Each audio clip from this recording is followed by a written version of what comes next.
All right, guys, welcome to our fourth lecture.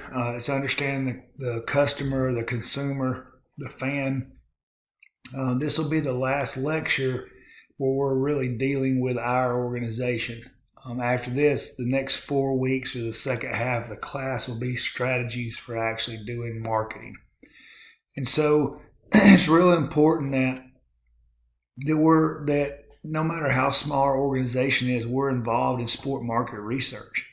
Okay, it's what gives us kind of the information about our fans that allows us to do what it is that we do to have successful events and keep fans.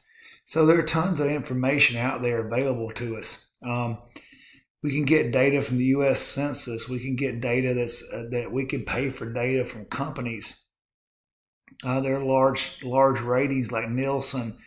There's broadcast exposure ratings through companies like Joyce Julius. There's custom research that we can design to collect a certain way, and that custom research that we do is going to give us primary data, which means data that's not already available. We can get that in quantitative type data, which you should know from the research class, or from qualitative data. And so there's a lot of methods for how we can get this, and we're going to talk about these types of methods real quick. This should be very familiar to you guys, and one of the things that will happen in your second assignment is you're going to have to propose how you would collect data on your own fan base. So online survey is a great way to do this. Get this software for free. It runs the data analysis for you. The issue is you got to get somebody to actually do it. Some of the drawbacks, you got to have email addresses, and you're likely going to get a low response rate. You can do intercepts. This is, I think, one of the best ways to do this. Basically, you're going to intercept people at your event and get information for them, whether it be a survey they fill out or just a simple questionnaire. You can use a telephone, but again, it's much like the online. It's hard to get access to phone numbers. It's much easier to get email addresses than phone numbers nowadays. Direct mail has kind of fell out of popularity, has a lot of labor involved in it, and the response rate is very, very low. You can do in-depth interviews. Depending on what you're trying to find, this could be helpful. It's going to give you detailed data. It can be, pretty cost effective. You've just got to find a place to get people to interview, and you've got to have somebody that's there to kind of guide the interview. And obviously, you'll have to have somebody to help you manage the data. Focus groups are kind of similar to interviews. You're going to get a group of participants, maybe a group of fans that you randomly pick, and you're going to be able to kind of observe them and really get some detailed data about your organization. Ethnography, not as used as much, but it's kind of observing spectators. It could be before, during, after a game. It's going to give you real in-depth data, but it's going to take you a lot of time, and you have to have the trust of the people in order to be able to do this. So everybody uses market research. Professional sports teams, sponsors use it, and it's a key to the exchange of money. People want to have data, and they have to have data to back it up. So most organizations undervalue it. Okay, it's not worth doing data analysis, data collection, if you don't know what your methodology is and what you're trying to achieve by it. It's not worth doing it. And so that's a key thing to try to figure out, is what it is you're trying to achieve by collecting this data. You want to have a plan. You want to have an idea of what your budget is, and if you have the ability, you can partner with somebody to help you conduct the research. So guys, once we make the decision to collect data, we've got to start to develop our target markets. And understand nobody has a budget to be able to try to market to everyone. So we're trying to develop some 3 to 4 key target markets. And so what market segmentation is it's just dividing a large group into smaller groups based on some kind of similarities. And so the reason we would segment it's going to allow us to focus down what we're doing. It's going to allow us to meet the needs of certain groups of people and provide a product, either a price, maybe a promotion that's specialized to that target market, which will help them to use our product more often. And so in order for us to create a target market, we've got to be able to answer a couple questions. One, can we identify that segment of the market? Do we have access to it? And then if we do have access to it, will they respond to our marketing efforts? In other words, is it worth targeting that segment? So these are just kind of some examples of target markets. So corporate business, male fans, female fans, children, students, full season ticket holders, partial mini plan holders, group leaders, families. And you can kind of see the different product offerings. So there's 4 ways to segment a fan base or segment any group of people. We're only going to focus on a handful of these because some of them are more difficult to understand than others. So this is the most common, is the state of being. So this is demographics.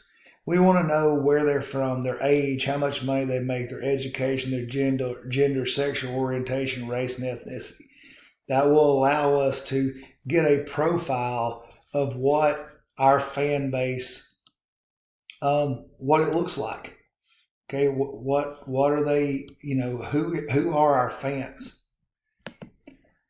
And state of mind, we won't work on as much because it's hard to explain. But it's we're looking to divide consumers kind of based on lifestyle characteristics, interest, opinions, preferences, perceptions.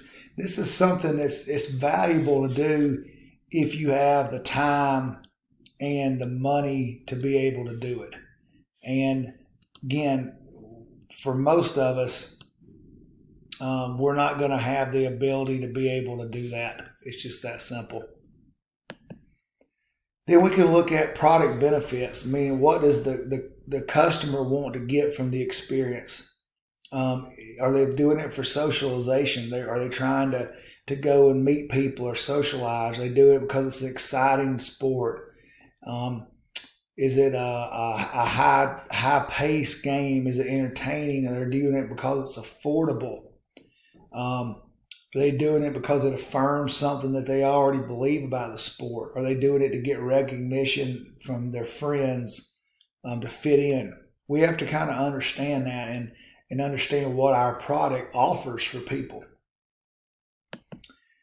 And then we're going to look at product usage segmentation. So understand that we can usually divide our people that use our product into heavy, medium, and light users. And this 80-20 rule, which is called the Pareto principle, is it makes 80% of our business comes from only 20% of our customers.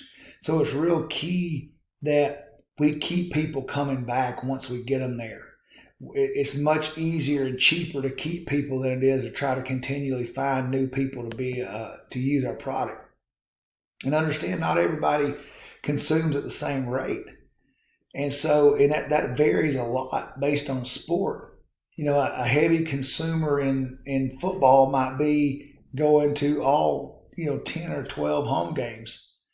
A heavy consumer in baseball, might be going to 30 games.